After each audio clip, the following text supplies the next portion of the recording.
The Word of God says that knowledge puffs up. Knowledge can puff up a person.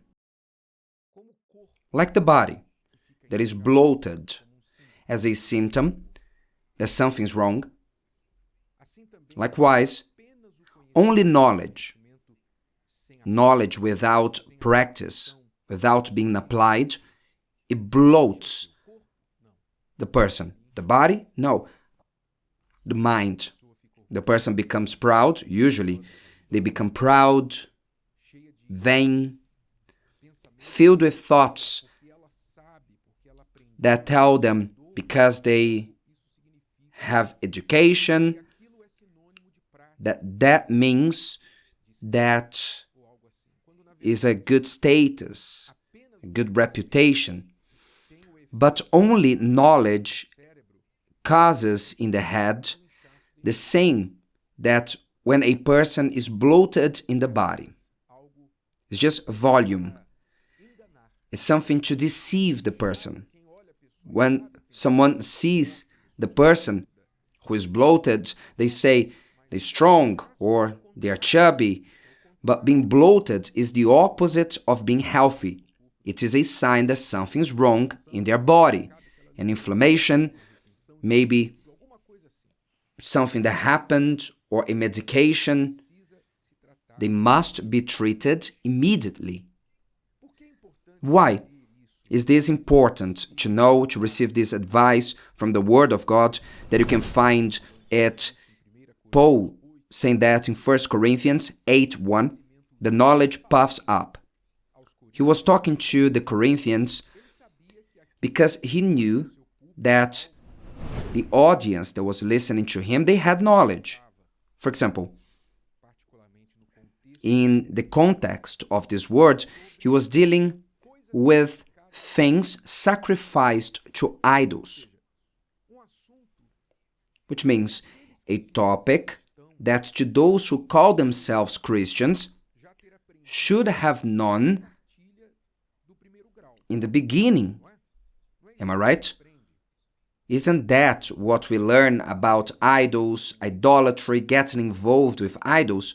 When you become a true Christian and start to read the Bible, you cannot go deeper in the Bible without first understanding that idols and idolatry is abominable to God.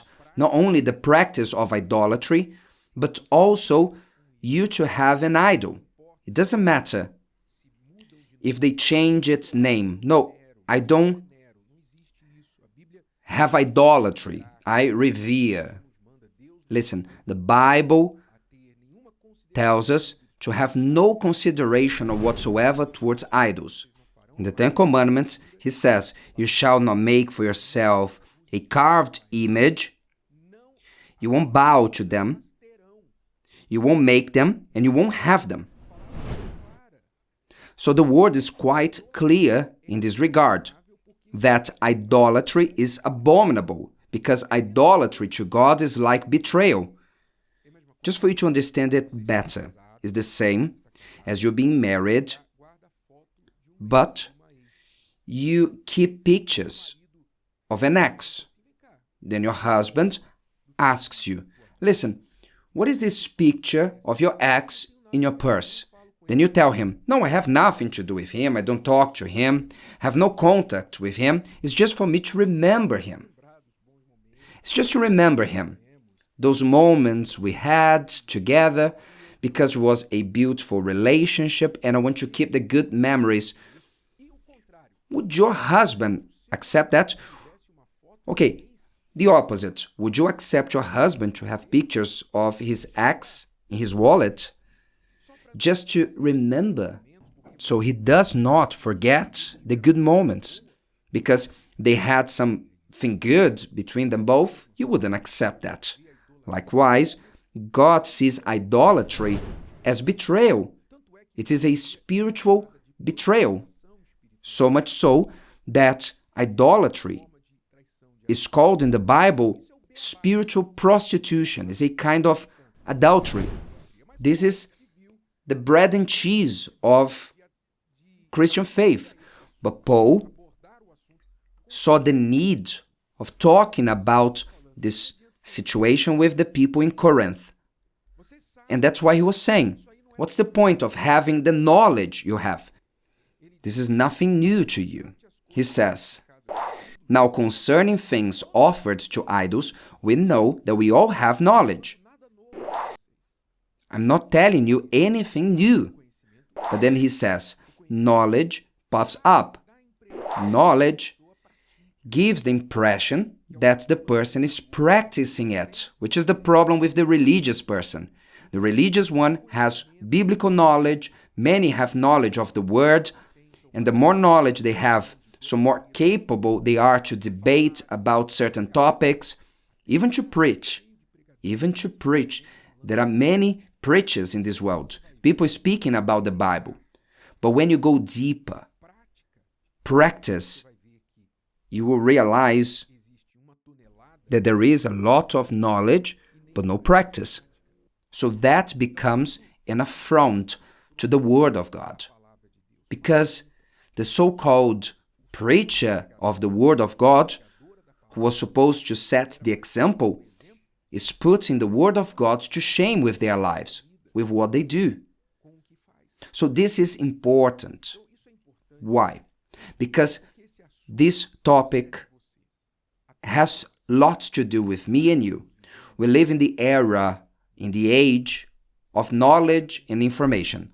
All that you want is in the palm of your hand. In the palm of your hand. Any topic.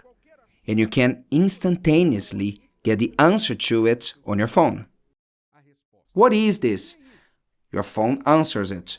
The artificial intelligence answers you. You can obtain all knowledge you want. And to be puffing yourself up and to think that you know something. And then you get into a circle of friends and then you start to exhibit your knowledge. Did you know this? Did you know that? And then you start. No, I didn't know. Wow, you're so well informed. You're so in tune with everything. And that rubs off your ego.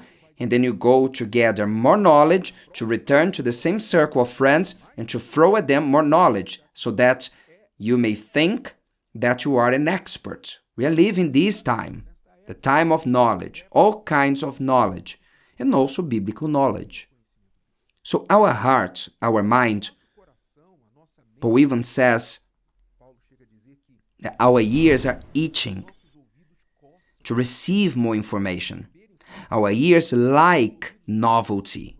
So if you are not careful, you can become someone who is bloated with knowledge, heavy with knowledge, and extremely light in practice. So light in practice. And this will do you so much harm. This will be a stumbling block, because the more knowledge, the more confused you will be with knowledge and practice. And it's not enough only to know. You must have practice. The Word warns us not only be hearers of the Word of God, but doers. It is best to practice 1 gram of the Word than to have a ton of knowledge of it. So watch. Maybe you are puffing yourself up of various preachers. You spend your entire day listening to preachers on the internet, absorbing knowledge. You hear podcasts, you read, and you research, and you are confusing all this with a benefit. And you are bloating, and soon you will explode. Soon life will bring you a surprise, and you will have nothing to do about this surprise, about this challenge. Why? Because the muscle of practice is atrophied. So God does not condemn knowledge. But what God considers as true knowledge is what we practice. We can only say that we know if we practice it, not only because we received information. Watch over this. Be careful. Decide that the little you know, you apply it, and this will be more useful to you than millions of data information in your head. If today's video helped you and you know someone that could benefit from it, share it with them, and if you haven't subscribed to the channel, you may do so now. See you later.